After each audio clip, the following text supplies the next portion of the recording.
Is weird, odd, strange, or just plain bizarre is really your cup of tea? Then the Golden State Media Concepts Weird News Podcast will give you that fix. Can't believe it? Well, listen for yourself as we deliver the strangest news you definitely won't find on CNN or Fox. It's the Golden State Media Concepts Weird News Podcast.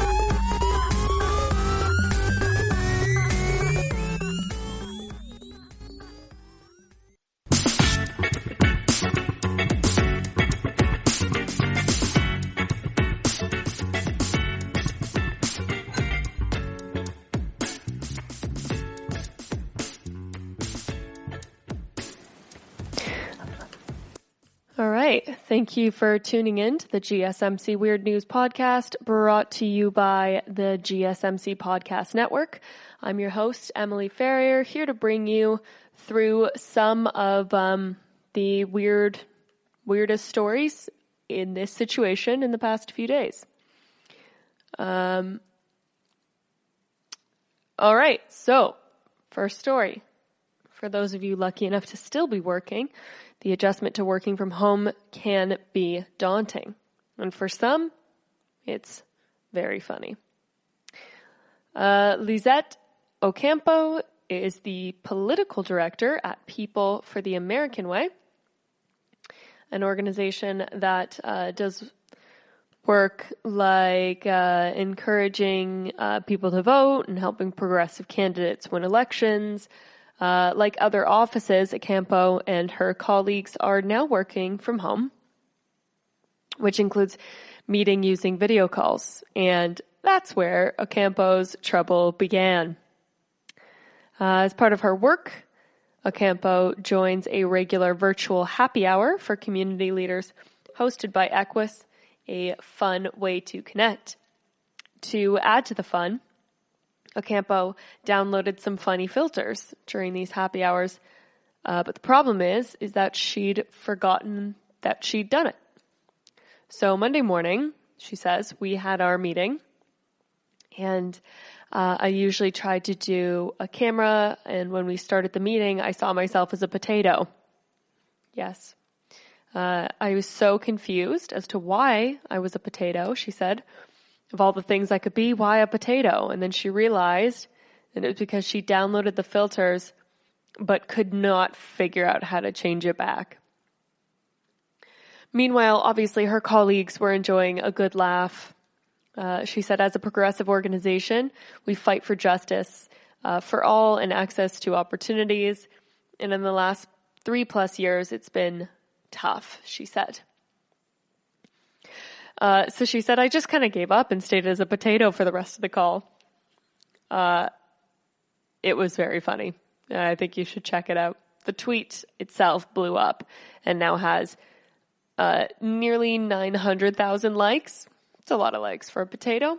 Ocampo didn't find out until Monday evening when she got a text from one of her colleagues. Said, are you awake right now? I have something hilarious to tell you, and I hope you'll think it is as funny as I do, because I'm also scared. I tweeted about you as a potato, and today it's viral. Thankfully, Ocampo also found it very funny, and she's been really enjoying the replies on Twitter. She said she's just happy to be brightening people's days in these strange times.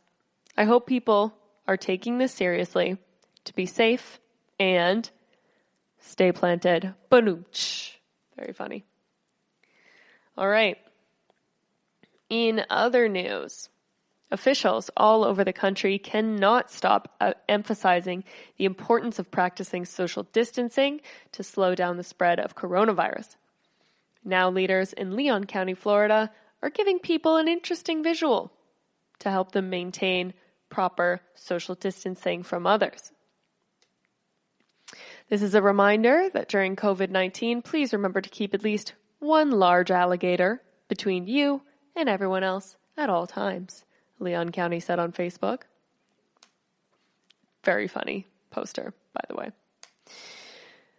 The coronavirus has infected more than 1.2 million now, I think, and killed more than 65,000 worldwide. Florida has over 1,100 cases, over 170 deaths. The Center for Disease Control and Prevention describes social distancing as remaining out of congregate settings, avoiding mass gatherings, and maintaining distance approximately 6 feet or 2 meters from others when possible. This is because when someone coughs or sneezes, small drops of liquid spray from their nose or mouth. When you're standing too close, you can breathe in the droplets, which may contain the virus if the person is coughing, if it is infected. Other ways to visualize 6 feet include imagining 2 golden retrievers, the width of an average sedan, a sofa, a dining room table, or the length of a mattress. In other stupid news, many Georgia beach communities decided to close down their waterfronts to concerns over coronavirus, but under a statewide stay-at-home order issued on Thursday, all beaches are opening back up, whether the communities want it or not. That's right. Several communities, including Tybee Island, had implemented local ordinances forbidding public access to their beaches. WJCL reported, but they are all superseded by Governor Brian Kemp's latest order. So that's fun. The beaches reopened when the stay-at-home ordinance went into effect at 6 p.m. on Friday, according to the administrative order signed by the Department of Natural Resources Commissioner Mark Williams. The governor's executive order suspends the enforcement of any local ordinance or order adopted or issued since March 1st, 2020 that relates to COVID. Yep. Says Josh Hildebrandt, the Director of Public and Government Affairs for DNR. This executive order thus lifted any local ordinances or orders that had closed or restricted areas against access to Georgia beaches. Tybee State Republican Jesse Petra took to Facebook to address the questions and concerns from constituents about the beach reopening. I understand that people are highly stressed right now, but this is unwarranted, adding that at no time have I advocated for the opening of the beach. So Petra said that although the beaches are reopening, social distancing will be enforced, no congregating is allowed, and rangers will be on patrol to ensure rules are followed. We are inviting death to our doorstep, one commenter said. Sheriff deputies cannot handle the misdemeanor acts right now. How do we expect sheriff deputies to patrol 3 miles of beach 24/7? Others were more supportive of the governor's move. Don't go to the beach if you don't want to, but it's perfectly safe for me to take a walk down the beach, said another commenter. It's a 3-mile island. How hard can it be for the police? Might not be necessary to make more work for the police. I don't want to say my own opinion on this, but I think you can tell from my inflection. So, stay at home. I mean, every official is saying stay at home. I think a direct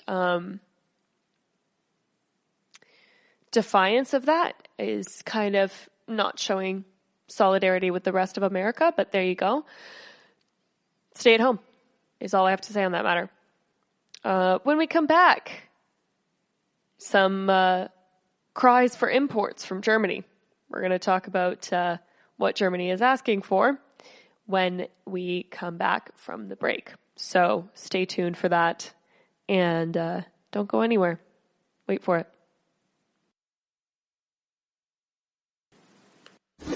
Check out the show built around the women of MMA. From the UFC to the extreme cage fighting, we got the fights covered. Listen. It's the Golden State Media Concepts Women's MMA Podcast. The latest news of upcoming fights, discussions of previous matches. Join us as we talk to and about the biggest names in women's mixed martial arts, past, present, and future. When it's the women's fight game, you know where to listen to. The Golden State Media Concepts Women's MMA Podcast.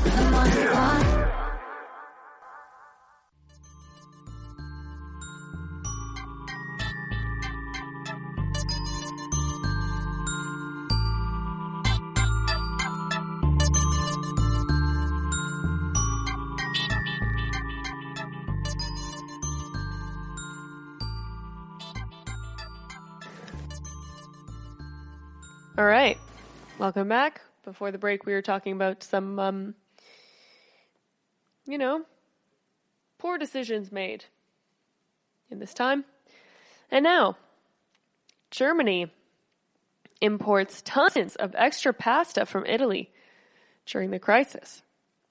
German supermarket chain Aldi is concerned about running out of pasta during the pandemic. And it's so concerned that it's sending special freight trains to Italy, to stock up. Reports Rome newspaper. Several special trains have already been brought over 60,000 packs of fusilli, over 75,000 packs of penne, and 250 packets of spaghetti from Italy to Nuremberg as their first delivery, read a statement released by low-cost supermarket chain Aldi. Italian news agency reports that demand for pasta in Germany has increased sharply during the crisis, with Aldi struggling to keep it on its shelves. Schenker, the logistics department of the German Railways Deutsche Bahn, has already imported more than 200 tons of pasta from Italy in recent days. It's a lot of pasta. To be fair, though, I am eating a lot of pasta right now. Just easier to keep for longer, less trips to the grocery store, the better, staying in as much as possible. Okay, next. Meanwhile, in America, Fox News host Tucker Carlson on Thursday lashed out at the medical establishment for allegedly failing the country with their handling of the coronavirus outbreak and questioned why America is allowing the medical community to make pandemic decisions. In his heated Tucker Carlson Tonight monologue, Carlson said it was bewildering that the U.S. had let public health officials decide the country's response. Carlson then, who cares, questioned whether it would have made more sense to quarantine only the elderly and immunocompromised citizens rather than issue a stay-at-home order for the entire population. Because the people that have died that aren't elderly or immunocompromised apparently don't matter to him. It's clearly a conversation we should have had before we locked the entire country down and put 10 million people out of work. But we didn't have that conversation. Instead, we outsourced the decision to public health officials. And that's the strange irony of the moment we're living in. The strange irony, of course, being that we let health officials who understand viruses and the spreading of them decide what we do in the case of a spreading virus, of course. Carlson then declared that one of the main lessons of this crisis is that the public health establishment failed us badly. We're being asked to trust the same people without hesitation, and for the most part, we're doing that. In other words, the experts failed, yet the experts now have more power than ever before. It's bewildering. I didn't know that Carlson was an expert on viruses and what to do in the event of a global pandemic. That's very cool that he is that. He said we cannot allow experts to make the big decisions. I'm going to repeat that again. We cannot allow experts to make big decisions. That's not their job. This is a democracy. It's our job. So they didn't actually make the decisions. They just advised. But that's fine. Newsweek reached out to Fox News for a comment.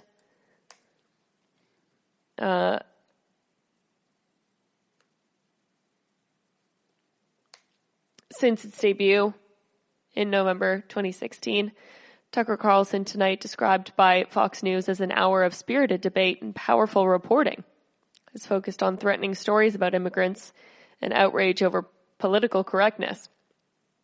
In the wake of 2 domestic mass shootings last August, Carlson called the country's growing concern about the rise of white supremacy and nationalism a hoax, and a conspiracy theory to divide the country. He says it's not a real problem in America. Convenient. He's not facing it. Thousands of Americans responded by using the hashtag #FireTuckerCarlson and called Fox News to cut Carlson's show. The online movement was not the first time that citizens have united their attempts to get rid of him. In 2019, 35 companies pulled their advertising on the show over controversial statements made by its host. But despite its controversy, Tucker Carlson Tonight still remains one of the most watched cable news programs in America. In the first quarter of 2020, the Fox News show, which averaged 4 million viewers, was the second most watched cable news program. Another Fox News program, Hannity, came in first place with 4.2 million viewers. Just treated as entertainment. You know, because, Yeah, I do think that people with expertise on the matters should probably be influencing the decisions more than people with no expertise, no experience, and no knowledge on that matter. Probably, yeah, I think that. Another silly story, though. British 5G towers are being set on fire amidst coronavirus conspiracy theories. Ooh, oogity boogity. 5G phone masts are being set alight in the UK after online conspiracy theories have misleadingly linked the cell towers to the coronavirus pandemic. The BBC reports that at least 3 5G towers were set alight within last week, and police fire services were called to extinguish the flames. Absolutely outraged and disgusted that people would be taking action against the infrastructure we need to tackle this emergency, said Stephen Powis, the National Health Services Director, at a daily UK coronavirus briefing. Police have now launched investigations onto how these 5G towers caught fire. Rumors and conspiracy theories over a link between the rollout of 5G and the spread of coronavirus have spread primarily through social media networks. A variety of groups exist on Facebook and Nextdoor, where thousands of members repeat false and misleading claims that 5G is supposedly harmful. One theory claims that the novel coronavirus originated in Wuhan because Chinese city has been rolling out 5G and is now supposedly spread to other cities that are also using 5G. The false conspiracy theories neglect to mention that a highly contagious virus would naturally spread in densely populated areas with access to 5G. And that the coronavirus pandemic has hit countries like Iran and Japan where 5G isn't in use yet. There's no scientific evidence that it links the coronavirus to 5G, nor any immediate negative health effects from 5G. Full fact and independent fact-checking charity in the UK has explored the claims after a British tabloid newspaper highlighted them recently. 5G uses a higher frequency in radio waves than 4G or 3G, but regulators have recorded 5G electromagnetic radiation levels well below international guidelines. That has not stopped the conspiracy theorists. Some are even harassing workers, laying fiber optic cables for 5G installations, claiming that 5G is going to kill everyone. Mobile networks are classified as critical national infrastructure in the UK, but one Facebook group was specifically set up to encourage people to burn the 5G towers. And we have a little bit left of this story that I do want to finish, but we have to take a break. So when we come back, we're going to continue this story before moving on to the next. So stay tuned. Don't go anywhere. And we will be back shortly. Don't leave. This is your ultimate stop for everything sports. The Golden State Media Concepts Sports Podcast. Should I say more? From the NFL, MLB, the NBA to MMA, it's all in here. The Golden State Media Concepts Sports Podcast. Listen now.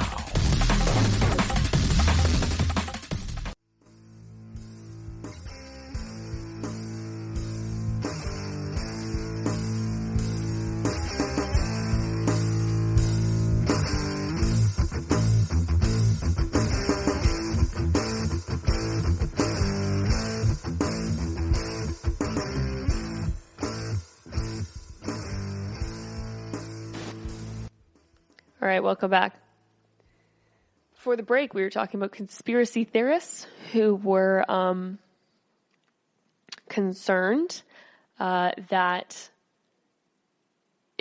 the 5G towers in the UK were causing the coronavirus, and therefore they were, burning them down. Anyway, the story's ridiculous. Let's continue, shall we? Okay, great. Peter Clark, the mobile networks infrastructure expert in the UK, reported the group to Facebook, but the company initially failed to remove it. After an increase in attention, the group has since been removed, but many others are still available with false information and thousands of people encouraging others to burn 5G networks towers down. UK regulator Ofcom also warned Uckfield FM, community radio station, this week for featuring someone with potentially harmful statements about the coronavirus.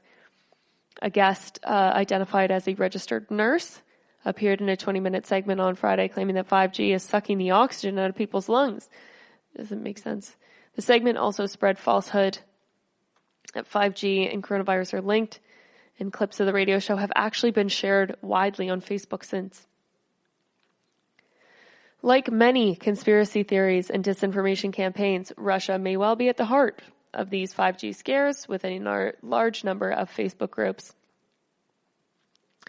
that have been fueling these theories recently. New York Times report from last year warned that Russian disinformation campaigns were actively exploiting 5G health fears.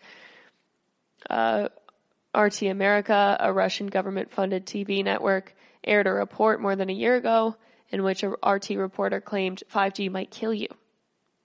These are the types of nonsensical warnings we are now starting to see on Facebook, and they are clearly convincing enough to lead some damage to the vital nation infrastructure. All this occurring just as the UK and many countries in the world are battling the coronavirus pandemic. While medical professionals are busy fighting a highly contagious virus, telecom workers and social media networks are having to fight a destructive spread of stupidity online. Meanwhile, in America, the NRA is suing New York for deeming gun stores non-essential businesses. The National Rifle Association of America sued New York State's governor and economic development arm in federal court on Thursday for closing gun stores during the epidemic by deeming them non-essential. In the lawsuit filed in the Northern District of New York, the NRA claimed that New York Governor Cuomo has effectively and indefinitely suspended, a key component to the Second Amendment to the United States Constitution by forcing gun stores across the state to temporarily shut their doors. As states around the country issued a stay-at-home order amidst the pandemic, some, like New York, didn't deem firearm and ammunition retailers to be essential, forcing these businesses to close, along with hundreds of thousands of others. However, this one decides it's more important. The federal government designated firearm and ammunition retailers an essential service according to its updated guidance, but the guidelines are advisory, meaning that states can add or subtract essential workforce categories based on their own requirements and discretion. The NRA sued the Democratic governor in both its official and personal capacity, so twice, as well as New York's Empire State Development Agency and its acting commissioner. By closing federally licensed dealers, defendants have had to cut off the only way of legally purchasing firearms in the state.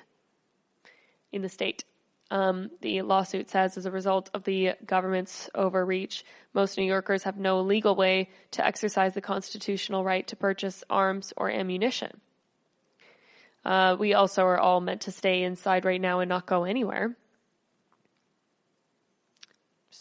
Just feels like you could probably hold off for a bit.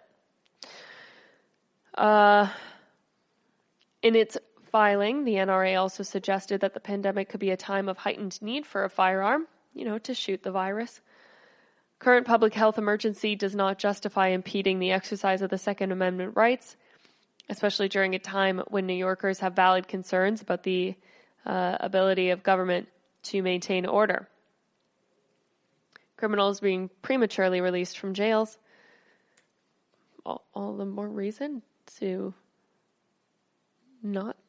Okay, let's just... Yep. On Saturday, Cuomo addressed the legal challenge during a news conference. I think I've been sued by the NRA probably a dozen times. I don't even know why I was sued this time. You become sort of lawsuit immune. I wish I become immune to this virus the way that I've become immune to NRA lawsuits.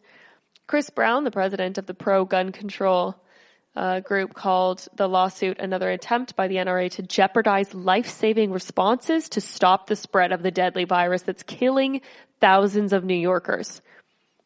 She said that Cuomo is well within his rights and his authority to close stores in an effort to address the virus's spread.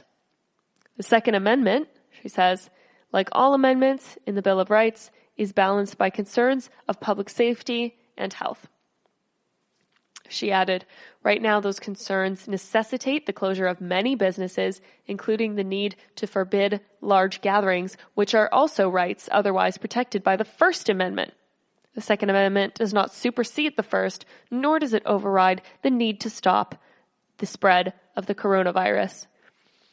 Some people just think that they're more important than everyone else, and that the right to buy a gun is more important than the right to congregate and the right of free speech. But whatever, it's fine. Do whatever you want. Great.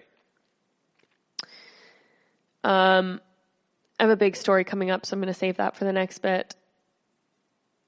And instead, I'm, just going to talk to you. Yeah, I have a story coming up. If you're an avid news follower, then I think you should hear it, because it's important to understand when you're being lied to. So, and how to fact check and just question the things that you're hearing. I think it's pretty important to do that in general. So, yeah, we're going to talk about that when we get back from the break. How's everybody's quarantine? Is everybody liking that the weather's getting nicer? It's starting to warm up. If you're in, the northern states, I guess. It's very tempting to go outside now, but we're almost there. It's starting to work. So let's stay in it. Stay inside, and we'll get through it together. It's been tough, and it will continue to be tough. But that's okay, because staying in will help save a lot of lives. It's not just about you anymore. It's about everyone else. Anyway, when we get back from the break, we have an important news story. that I feel we need to talk about. Check out the show built around the women of MMA. From the UFC, Invicta FC, Bellator, and One Championship. We got the fights covered. It's the Golden State Media Concepts Women's MMA Podcast. The latest news of upcoming fights, discussions of previous matches. Join us as we talk to and about the biggest names in women's mixed martial arts. Past, present, and future. When it's the women's fight game, you know where to listen to. The Golden State Media Concepts Women's MMA Podcast.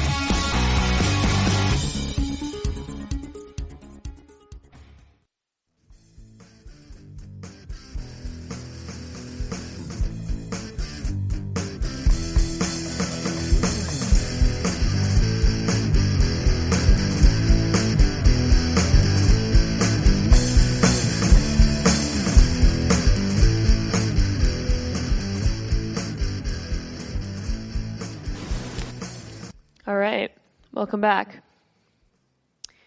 All right, I'm relaying this to you because I think it's important.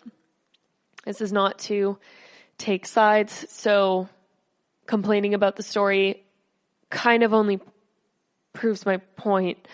This is acknowledging lies being told to you and denied, even when they've been caught on tape. This is important to review the sources in which your news is coming to you from. Question them if they're, just blaming each other. Just check out some file footage of them. You can check this out on multiple resources, including their resources. So listen to healthcare professionals over news anchors, please. They don't know anything about the medical community. Anyway, this story has been covered a lot in various networks, a lot of the times being like comedic networks have been covering this story a lot because they're kind of like laughing at the irony of it. And while it is hilarious that they don't even understand that they've been caught on tape and you can play these clips back to back. I think it is also a very serious thing because it's very dangerous. So here we go. After spending weeks downplaying the deadly virus that has now killed many U.S. citizens and forced the U.S. into a lockdown, several Fox News stars are now attempting to gaslight viewers by claiming that they sounded the alarm over the coronavirus all along, while it was actually the media and the Democrats who dismissed it. That's what they've been claiming. The network's most viewed primetime host, Sean Hannity, has recently devoted much airtime to insisting that he's always taken the coronavirus seriously, despite no less than a month ago suggesting that the pandemic was a deep state plot to hurt the economy, or at another point claiming concerns over the novel virus was a new hoax designed to bludgeon Trump. Like many of his colleagues, Hannity suddenly changed his tune late last month, on the virus after Donald Trump finally pivoted into treating it seriously after calling it just the flu. The Fox star and unofficial Trump advisor has since taken aim at the Democrats and critics who have called out the virus in previous coverage that you can actually see in videos and read online in dated news stories, claiming that all along he was actually the one warning of the disaster while they were turning a blind eye, despite evidence that suggests completely the opposite. So he had actually spent weeks misleading the public, comparing the deadly virus to the seasonal flu, claiming that Democrats were politicizing and weaponizing a fake infectious disease to bludgeon Trump. those comments were made throughout March, that Democrats were identical to those infamously made by now former Fox Business host Trish Regan, who on March 9th said with on-air graphic blaring coronavirus impeachment scam, insisted that the outbreak was another attempt to impeach Trump, to demonize and destroy the president. Weeks later, Reagan was let go by Fox. So that was amazing of them to take that action on somebody who was downplaying a virus and villainizing people who were exposing the virus and warning Americans. So well done, Fox, for firing that. Comparing the novel virus to the seasonal flu, meanwhile, was a tactic that Trump and his allies adopted for weeks on end. You can watch multiple news conferences where that was said, where he said that it would, they had 15 cases and it would get down to 0 in a matter of weeks, that it would not be a problem. Sean Hannity constantly saying that no one had died and no one would die. When the primetime host asked Fauci how dangerous the virus is compared to maybe the regular flu, he replied, "But Sean, make sure your viewers get an accurate idea about what goes on. You mentioned the seasonal flu. The mortality for the seasonal flu is 0.1%. The mortality for this is about 2.5%. It's probably lower than that, but it's probably closer to 1. And even if it is 1, it's 10 times more lethal than the seasonal flu. You have to make sure that people understand that." But now Hannity insists that he was an advocate for proper news on the virus all along, and he has gone to war with any reporter who says otherwise.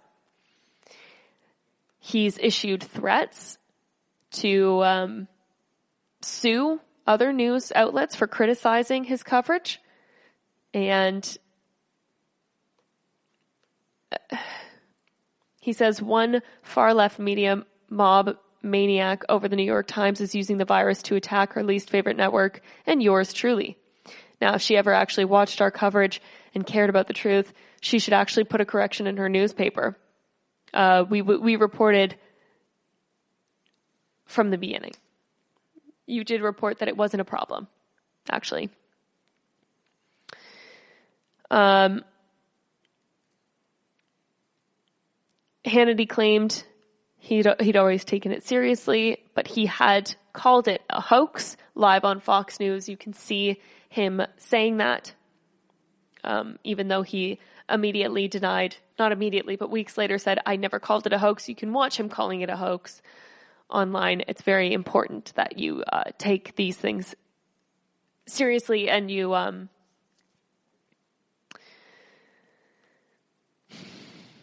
just question your resources. Jesse Waters, another one, said on March 3rd, "If I get it, I'll beat it. I'm not lying. It's called the power of positive thinking. America needs to wake up to that." He patted himself on the back for sitting next to an Asian guy, quote unquote, on the subway and ordering Chinese food. "I'm not afraid of the coronavirus, and no one else should be afraid of it either." And then on April 1st, he said Democrats in the media repeatedly downplayed the virus. So that's a back-to-back with that.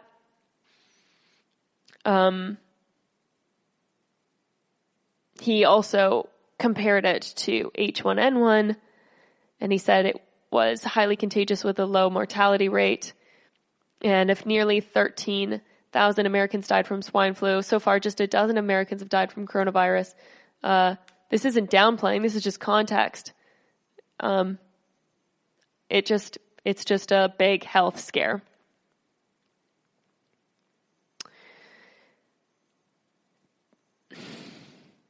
Viewers of Fox News, including the President of the United States, have been regularly subjected to misinformation relayed by the network, false statements, downplaying, and this can cause some serious harm. So this is why I'm saying this. This isn't to take sides. This is just to warn you to question your sources. because they can be quite dangerous. When we come back, some more dumb news. Are you tired of the same old news? Are you sick of the seemingly endless political spin and negativity? The GSMC America Still Beautiful podcast is a weekly news podcast covering all the top positive and uplifting news stories. We cover stories that will inspire, uplift, and remind you of the good in the world. Tune into the Golden State Media Concepts America Still Beautiful podcast to get all the great and positive news stories of today. Download the GSMC America Still Beautiful podcast on iTunes, Stitcher, SoundCloud, Google Play, or anywhere you find podcasts. Just type GSMC in the search bar.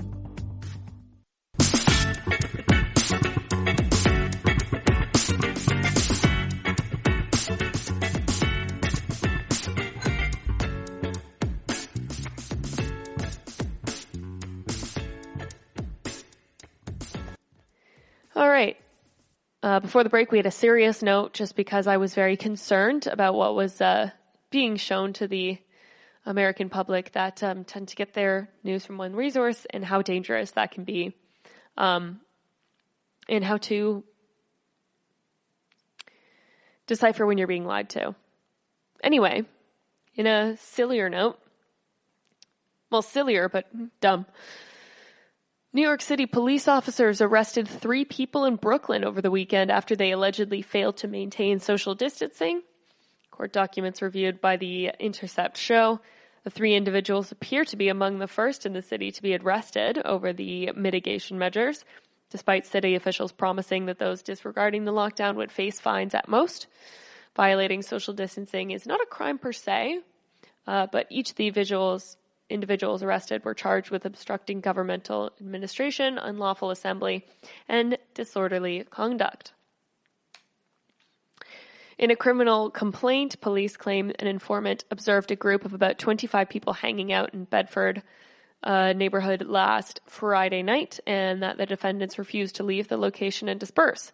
Despite the informant repeatedly asking them to do so, one of those arrested, a 37-year-old woman, disputed the facts and described in the complaint telling that The Intercept was that she'd been in the parking lot with her boyfriend, who was also arrested, when she saw a group of people nearby dispersing into the street, apparently after the police ordered them to do so. The woman, who asked not to be named because the charges remain pending, told The Intercept that a group of officers wearing no masks approached her and her boyfriend and told them that it was time to leave, then proceeded to grab her boyfriend before they could do so. The interaction quickly escalated, and officers pepper sprayed 2 people as a crowd gathered to watch what was happening. They actually brought the crowd inside the parking lot once they started bothering me, she said. The woman was taken to a local precinct, to a central booking, where she shared a cell with 24 other women for 36 hours. Only women who had masks when they were arrested were allowed to keep them. There was no soap and the cell was dirty, but at one point the officer went around distributing drops of hand sanitizer to the women held there. They got us bunched up in one cell. The woman said no one gave us any tissues. Regular jail stuff. Once you get in there, they're going to treat you like scum of the earth. The woman was ultimately released on Sunday morning, but her employer has not allowed her back to work because of fears that she could have been exposed to the virus while in detention. 2 weeks into the city's lockdown, as the death toll starts to continues to climb, New Yorkers come to terms with their newly restricted lives, and it remains largely unclear whether and how people can be forced into complying with social distancing measures, so essential to slowing the spread of the virus. Mayor Bill de Blasio said last week that those gathering in groups of any size or failing to keep at least 6 feet away from each other could receive police warnings. If they failed to disperse or return after police told them to leave, they could be fined $250 to $500 as joggers continue to pace sidewalks and crowds gathered to watch a U.S. Navy hospital ship dock in the city. It's become clear that far too many New Yorkers are continuing to get close, too close to one another. This week, Governor Andrew Cuomo threatened to make social distancing guidelines a law while calling the NYPD to step up enforcement. NYPD has to get more aggressive, period, Cuomo said, taking a shot at the city's administration, which oversees the police department. NYPD and the mayor's office did not respond to a request for comment, but officials threatened harsher enforcement. Critics warn that the police are not the right answer, and certainly locking them in a cell with dozens of other women is also not the right answer. They caution against the heavy-handed response that the city fear will be doled out unequally across the city. And with hundreds of officers testing positive for the virus and thousands more out sick, community advocates worry that a more aggressive response would unnecessarily expose scores of people to the disease.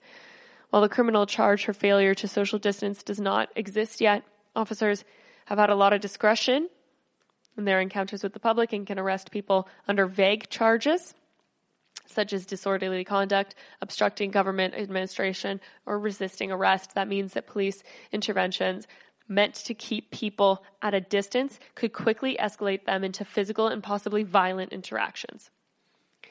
It's basically just setting up police encounters, and any police encounter that does have some potential to escalate, said Jen V. Wong, a staff attorney at Legal Aid's Cop Accountability Project.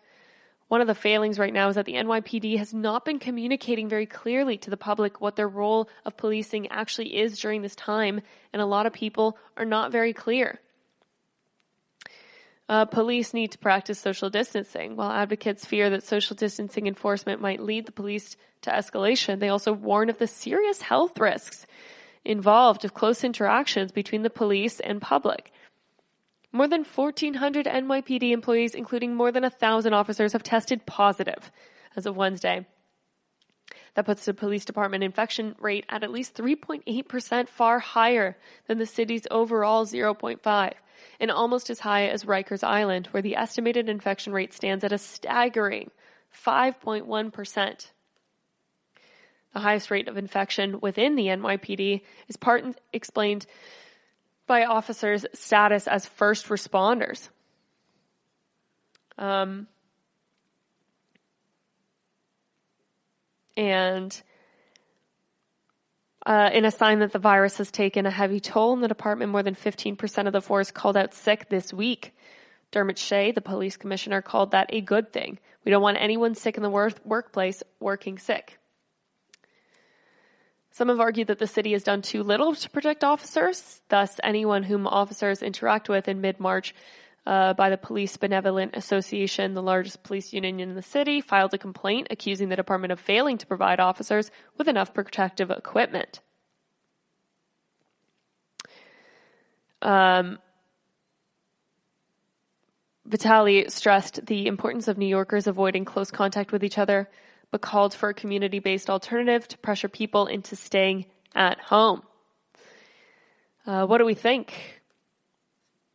Do we think that forcing people into crowded cells is the right thing to do, or forcing more police who have a higher chance of infection to interact with the public? Do we think that that's safer?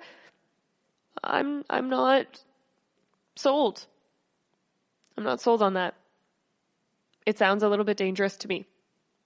Okay, it doesn't sound like the best idea. I think that is a huge misstep in the handling of it. However, I understand that it's tough to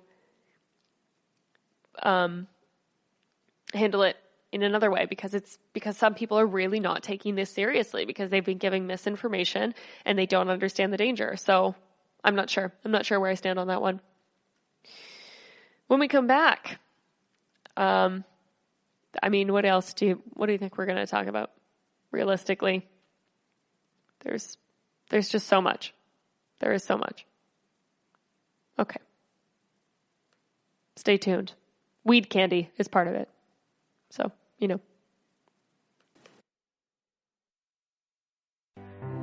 The GSMC Life and Happiness podcast takes you on a journey of exploration. We'll discuss tried and true methods alongside the latest trends of how to best live your life to its fullest and happiest. From psychology to meditation, science to self-help books, the GSMC Life and Happiness podcast will help you to discover what makes you happy and how you can live life being the best you possible. Download the GSMC Life and Happiness podcast on iTunes, Stitcher, SoundCloud, Google Play, or anywhere you find podcasts. Just type GSMC in the search bar.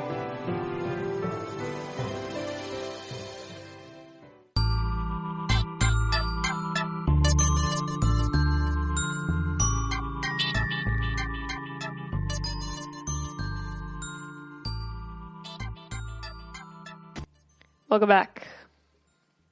Okay.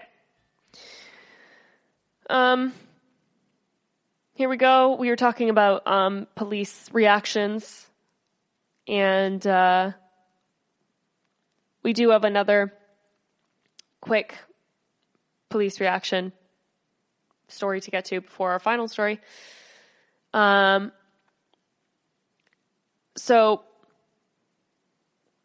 we're talking about disproportionate enforcement against poor communities of color, in particular, noting, for instance, how officials have rallied against parties and DJs and removed basketball hoops from the city's courts. As he resisted closing public schools for a week, Bill de Blasio cited, amongst other reasons, that fear that the teenagers would roam unsupervised parts of the city. He said that while police officers in wealthy neighborhoods might courteously educate New Yorkers for the need for social distancing, he expects their approach to the residents of poorer neighborhoods to be much more aggressive. So on top of unprecedented problem that we're dealing with, the police can come and escalate and make things worse. The problem is not that we should be trying to distance people, but it's that there's been a complete absence of government. Trujillo said, if I looked out my window, the only semblance of government that I would see is the NYPD. You don't see the health department officials out here. You don't see people sanitizing public spaces like they did in China. It's a ghost town except for the police. And that is a problem. A comparison of an arrest and arrangement data from cases legal aid reported during the last 2 weeks of March last year and this year show that while arrests are significantly down, nearly 34% of arraignments this year continued to be over non-violent offenses, pretty petty misdemeanors and violations, many for drug possession. It's a significant amount of cases that, quite frankly, don't need to come through central booking and don't need to come through arraignment to begin with, said Wong of Legal Aid. On Sunday, released about 650 people from Rikers, bringing the total number of people to under 5,000 for the first time in a century. It's pretty counterproductive to arrest somebody for that, because now you're putting somebody who's already vulnerable into a holding cell for hours and hours. And we already have heard stories about how unsanitary they are and how crowded they are, and how there's no way for people to actually wash their hands, socially distance, and follow the CDC guidelines. And each arrest also puts the emergency personnel involved, police and correction officers, court staff, and other arrestees at risk. It's very dangerous.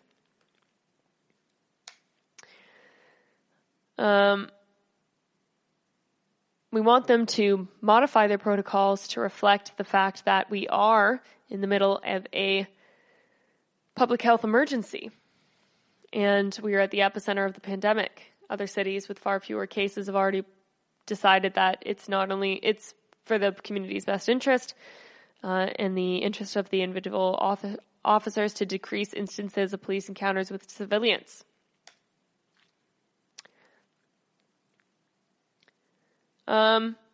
Little headline that I enjoyed.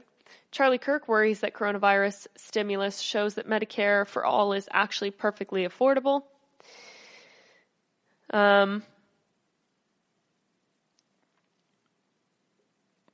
I mean, yep. The sticking point for me is that we're now settling a precedent of the government of massive scale by sending direct checks to people because of times of crisis.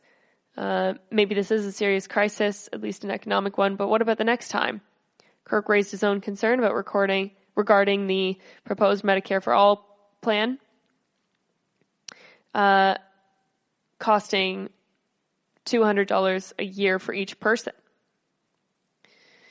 Yeah, but Michael, Medicare for All costs $32 trillion, but not $32 trillion a year, Kirk said. That's right, Noel said. The number that Bernie said was over 10 years. So now we've set a precedent that $33 trillion a year for Medicare is actually not that much. In fact, it's perfectly affordable. It's just an interesting thing to note. Just going to leave that one there. And also, this one's surreal. In Utah, a second child is in the ICU after eating THC-infused candy, which was handed out by the Utah Food Bank on Friday. A 5-year-old girl's father said the girl's grandmother had picked up the food donation as the child ate the food at her house. The girl's father said that he's unable to be with his daughter due to COVID.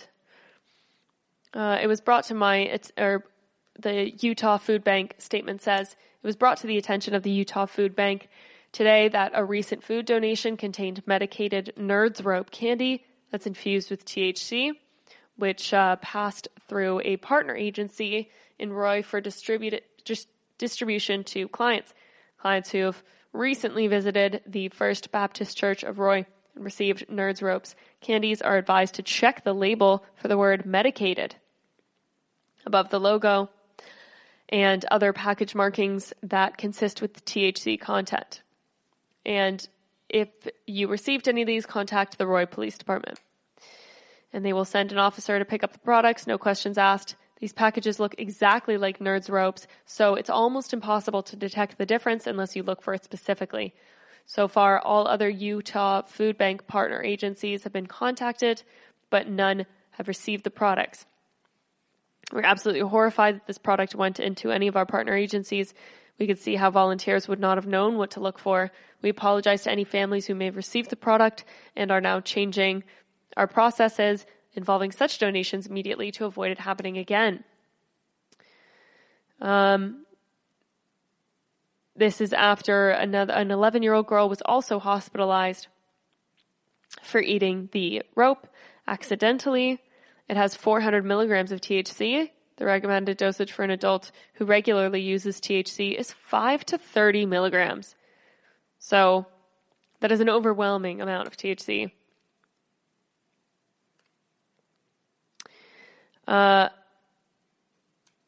John Thomas, the head minister of First Baptist Church, said that the distribution this is the first time this has happened.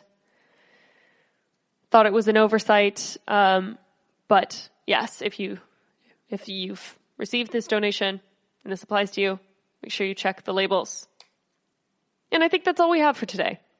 That was a lot. That was a lot for me. I feel emotionally shattered after it. So thank you for listening to the Weird News Podcast brought to you by the GSMC Podcast Network. I would like to ask that you please remember to subscribe to the show.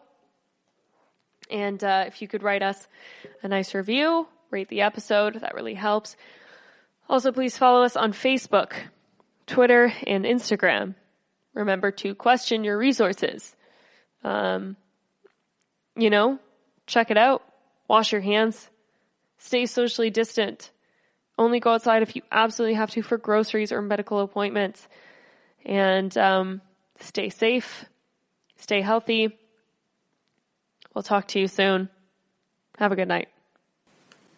You've been listening to the Golden State Media Concepts Weird News Podcast, part of the Golden State Media Concepts Podcast Network. You can find this show and others like it at www.gsmcpodcast.com. Download our podcast podcast on iTunes, Stitcher, SoundCloud, and Google Play. Just type in GSMC to find all the shows from the Golden State Media Concepts Podcast Network. From movies to music, from sports to entertainment, and even weird news. You can also follow us on Twitter and on Facebook. Thank you, and we hope you have enjoyed today's program.